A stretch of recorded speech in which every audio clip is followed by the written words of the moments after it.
Coming up on Carolina News. Dawn of a dynasty. After the championship win, the women are back to celebrate with the capital city. So you need players who have, an incredible, insatiable desire to want to succeed and win a national championship. Storm the fountain. See how the University of South Carolina's campus celebrates the national championship win. Growing native. How South Carolina gardeners are using native plants. From the University of South Carolina, your news, your sports, your weather. Carolina News begins now. Hello and welcome to Carolina News. I'm Ryan Dahlside. Good afternoon. Thanks for joining us. I'm Alexa Daly. The national champion South Carolina women's basketball team was welcomed home back by fans this afternoon. Dawn Staley, along with Harris Pastides and Ray Tanner, spoke about this past season in a short conference to address fans. Our reporter Kyle Orens is live at Colonial Life Arena. Kyle? Thanks, guys. I'm here live at Colonial Life Arena, where the welcome home celebration for the women's basketball team just wrapped up a few minutes ago. Fans swarmed the main entrance, waiting to welcome home the Gamecocks after they defeated UConn last night in the national championship game. Now, the scene here was absolutely insane. You could just feel the energy in the air. There was music blaring, Gamecock chants ringing out left and right. People were jumping up and down, just waiting to welcome home the Gamecocks, who arrived in Columbia earlier this afternoon. Several of the players spoke, including Lily Grissett, who told Gamecock Nation, "We getting lit tonight," as well as Aaliyah Boston and Destiny Henderson, both of whom said they couldn't thank the fans enough for their unwavering support throughout this year. Now, to really paint a picture of that support, it's worth noting the crowd extended all the way into the streets, and even though the team is now done speaking, people stuck around to take pictures and celebrate. When Dawn Staley and the women's basketball team walked out to the podium, people just went ballistic.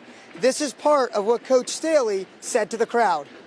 Every national champion in every sport has a common thing.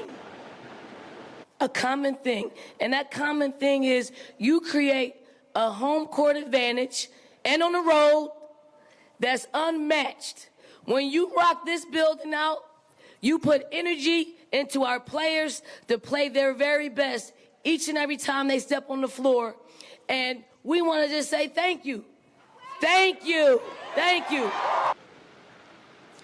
President Harris Pastides did say there will be a parade later on this week.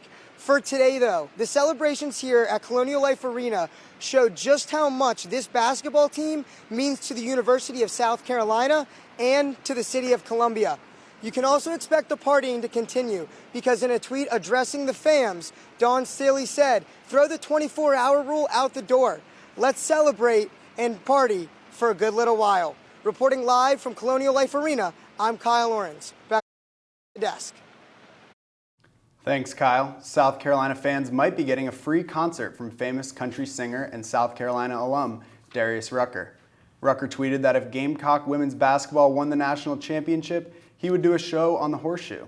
Harris Pastides responded saying he wanted the concert as soon as possible. On that concert he was saying, we're going to say that you said for free, we're doing it on the Horseshoe, we want it right away. Rucker responded and said the sooner the better in regards to the concert.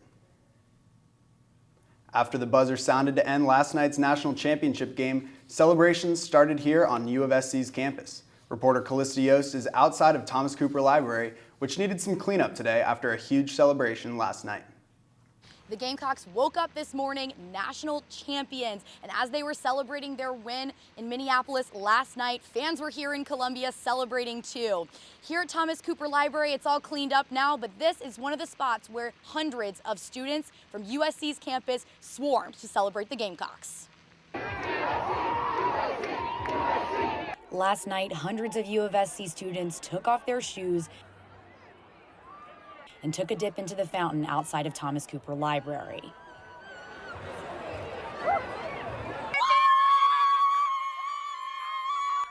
They're cheering for the Gamecocks' national championship win over UConn last night.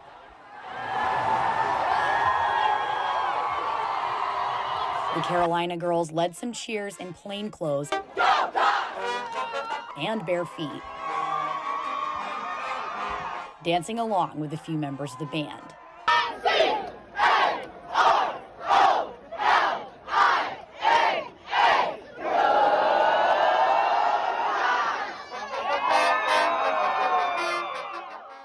This is the Gamecocks' second national championship. Maybe next season we'll make it a third, but we don't know when that's starting yet. So once that schedule's released, we'll be counting down the days till opening night. Outside of Thomas Cooper Library, for Carolina News, I'm Callista Yost. Thanks, Callista. We'll have more on the aftermath of that celebration at 4:30. The weather has been really nice today, Ryan. Yeah, Alexa, it's finally starting to feel like spring here in South Carolina. Let's go to Mac Hardy in the Weather Center to see how long it will stay that way. Mac? Thanks, guys. Yeah, it's been absolutely beautiful today. About 75 degrees right now on USC's campus. Tonight it's going to get down into the 50s, a little colder. But tomorrow we've got some severe weather incoming, and I'll have more on that later in the broadcast for you guys. Back to you, Ryan and Alexa. The Call Me Mister program, a collaboration between South Carolina colleges and universities, is aiming to increase diversity in the pool of available teachers. The Misters are education majors getting hands-on experience in local classrooms.